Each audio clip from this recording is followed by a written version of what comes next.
अखिलेश सरकार जी ने अपने परिवार को रोजगार दिया है। उनका पूरा परिवार, आप जानते हैं, वो परिवारवाद की पार्टी है। उनके परिवार में उनकी सरकार जब आती है तो उनके परिवार में 2-4 नेता और पैदा होते हैं, 2-4 मंत्री और बनते हैं, उनके परिवार का विकास होता है। इन्हीं दलितों के नाम पे टिकट को बेचती थी और आज वो मायावती जैसा उनका नाम है, वैसे वो माया से भरपूर है। उत्तर प्रदेश में 2022 का विधानसभा चुनाव बहुत ही दिलचस्प होने वाला है। इसी कड़ी में हम लखनऊ से चल गए आज बाराबंकी जनपद के दरियाबाद विधानसभा में मौजूद हैं। 2022 का जो मुद्दा है, चुनाव, विधानसभा का चुनाव है, उसमें जनता हमारे साथ मौजूद है और हमारे साथ पूरे डलई तृतीय से जिला पंचायत सदस्य भी मौजूद है। इनसे हम बात करेंगे 2022 में किसकी सरकार बनेगी। क्या नाम है आपका? विनय सिंह राजपूत, मैं प्रतिनिधि हूँ, जिला पंचायत सदस्य पूरे डलई तृतीय से। 2022 में विधानसभा चुनाव होने जा रहा है, किसकी सरकार बनेगी, क्या लग रहा है? जैसा कि मैं जानते हैं आप सभी, मैं निर्दलीय चुनाव जीता हूं, लेकिन चूंकि विचारधारा मेरी भारतीय जनता पार्टी से मैच करती है, इसलिए मैं भारतीय जनता पार्टी का समर्थन करता हूं और 2022 में योगी जी की पुनः सरकार बनेगी, इसमें कोई दो राय नहीं है। जाहिर सी बात है, मुद्दा विकास का होगा। इसके साथ साथ जो आप देख रहे हैं, समाज में अराजकता कंट्रोल में है, शासन व्यवस्था कंट्रोल में है। ये मेन मुद्दे, विकास और शासन सुदृढ़ व्यवस्था मेन मुद्दा पहले भी रहा है और आगे भी रहेगा। विपक्ष कह रहा है इस सरकार में कोई विकास नहीं हुआ है। देखिए, विपक्ष का काम है कहना, सरकार का काम है करना। कहने वाले कहते रहेंगे, लेकिन काम विकास हुए हैं। आप पूर्वांचल एक्सप्रेस देखिए, जितने भी विकास हो रहे हैं बराबर हो रहे हैं, हर क्षेत्र में विकास हुआ। जबकि 100 सालों के बाद जो आपदा आई थी, कोरोना आपदा, इसी पीरियड में आई थी, लेकिन विकास कहीं से कहीं तक रुका नहीं, विकास निरंतर चलता है। अखिलेश यादव ने कहा जितने पूर्वांचल एक्सप्रेसवे बने हैं उनको हमने बनवाया है और बीजेपी उसका फीता काट रही है।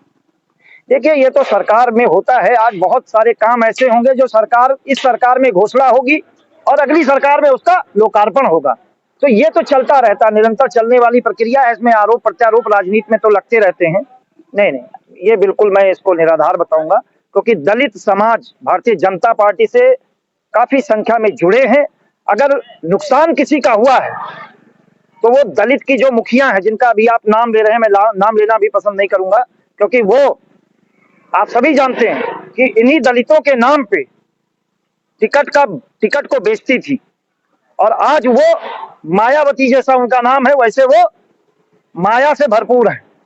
और यही कारण है कि जनता के बीच में, समाज के बीच में मैसेज चला गया है और आज वो जहां पहुंच गई, आप लोगों को बताने की आवश्यकता नहीं है। उनके आरोप का कोई भारतीय जनता पार्टी के ऊपर कोई प्रभाव नहीं पड़ने। नहीं, ये जो भी मुद्दा हुआ, मुझे इसके बारे में बहुत ज्यादा गहराई से जानकारी नहीं है, लेकिन ऐसा नहीं है, सरकार हर वर्ग को लेकर सजग है, हर वर्ग के लिए काम कर रही है। सबका साथ, सबका विकास, सबका विश्वास, इस नीति पे सरकार काम कर रही है, इसमें कोई संशय नहीं है। अच्छा, यूपी में देखा जाए तो महिलाओं की कितनी सुरक्षा मिल पा रही है इस सरकार में? जैसा कि आप सभी जानते हैं, महिलाओं की सुरक्षा सरकार की पहली प्राथमिकता है। और जो पिछली सरकारों में ये होता था कि महिलाएं सुरक्षित नहीं थी, इस बात को अगर आप महिलाओं से पूछेंगे तो महिलाएं कहेंगे कि आज की इस सरकार में महिलाएं सुरक्षित हैं। वो कहीं जाते आते समय इस चीज को उनको सोचना नहीं पड़ता है कि हमारे साथ क्या होगा। योगी जी कह रहे हैं अखिलेश सरकार जब आती है तो गुंडा राज बहुत बढ़ जाता है। बिल्कुल ठीक बात। अखिलेश सरकार के राज में गुंडा राज तो बढ़ता है, इसमें बिल्कुल कहने, आप सभी जानते हैं कितने दंगे हुए जब से योगी जी की सरकार आई, उत्तर प्रदेश में कितने दंगे हुए। और अखिलेश की सरकार में जितने दंगे हुए वो सार्वजनिक हैं, सभी जानते हैं दंगे हुए, दंगों पे कंट्रोल हुआ है। तो ये गुंडा राज तो बिल्कुल, इसमें कोई शक नहीं है, गुंडा राज उसमें होता है, ये बिल्कुल। अखिलेश सरकार जी ने अपने परिवार को रोजगार दिया है। उनका पूरा परिवार, आप जानते हैं, वो परिवारवाद की पार्टी है। उनके परिवार में उनकी सरकार जब आती है तो उनके परिवार में 2-4 नेता और पैदा होते हैं, 2-4 मंत्री और बनते हैं, उनके परिवार का विकास होता है। 2022 में फिर क्या लग रहा है, अखिलेश यादव आएंगे, योगी जी फिर से वापस आएंगे? मैं एक बार अभी पहले भी कह चुका हूं, फिर कह रहा हूं इस बात को। ये मैटर नहीं करता है कि सीट कितनी मिलेंगी, ये मैटर ये करता है कि योगी जी पुनः उत्तर प्रदेश के मुख्यमंत्री की कुर्सी पे आसीन होंगे, बैठेंगे, इसमें कोई संशय नहीं है। 2022 में चुनाव होने जा रहा है, कांग्रेस ने भी बड़े बड़े मुद्दे लेकर आई है, वादा किया है कि किसानों कर्ज माफ करेंगे, बिजली भी हाफ करेंगे, बहुत सारे वादे उन्होंने किया है। क्या लग रहा है? कांग्रेस पे लोगों का आस्था खत्म हो चुका है। कांग्रेस कुछ भी वादे करे, कांग्रेस दोबारा सत्ता में आ पाना बहुत मुश्किल है। कांग्रेस के वादों पे किसी को कोई भरोसा नहीं है।